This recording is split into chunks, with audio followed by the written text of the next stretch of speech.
everyone, I'm Sqwave. You probably already knew that. But what you didn't know is that one of my biggest hobbies is solving Rubik's Cubes as fast as I can. I've been solving cubes since I was about 7 years old, but only started going to competitions about 3 years ago. It's not super important to go in depth into all of that, but what is important to this video is one of my favorite official events at these competitions is called Clock. I don't have any competition footage of me solving Clock because unless you have a camera strapped to your head, you can't really see what's going on, so there's really no point in recording. Anyway, if you don't know what Clock is, then I'll give you a quick rundown. If you do know what Clock is, then skip to this timestamp on screen. A Rubik's clock is a circle made of dials, clocks, and pins.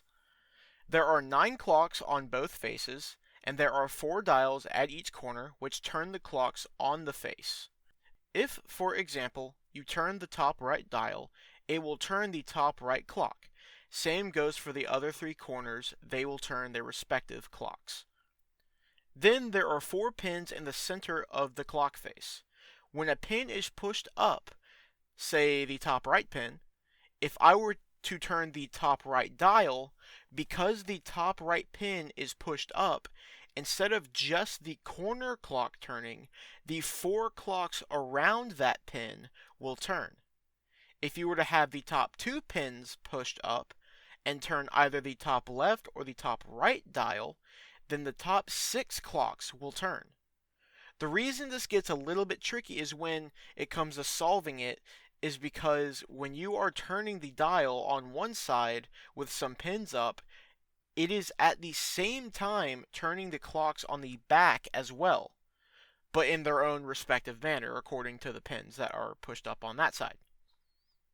The way you solve the puzzle is by getting all of the clocks on both sides to face the 12 o'clock direction, and the 12 o'clock direction is indicated by the 2 red lines above each clock. Now, why is this important to this video? Well, I'm about to show you. The other week ago, I discovered something called Clock Inserts, which is basically just a piece of paper that is in the shape of the Rubik's clock that has designs on it so that you can essentially quote-unquote brand your clock. And so, upon this discovery, I made a Sqwave clock. It looks super cool, and it wasn't terribly hard to make either. I've got the basic square wave logo on the dark side of the clock, and I've got the Sqwave face logo on the light side of the clock. I wasn't sure exactly how well it was going to turn out, but after a tutorial on how to make clock inserts, the final result was better than I expected. One issue, though, with it is I don't think it's technically competition legal because on the Sqwave face side, the red indicators are not super visible in some areas, and that is against the rules for clock inserts at competitions. But regardless, I really like it. So yeah, that's all I have to share. I'm going to let some of this footage of me using the Sqwave clock roll for a little bit, and I'll see you all next time.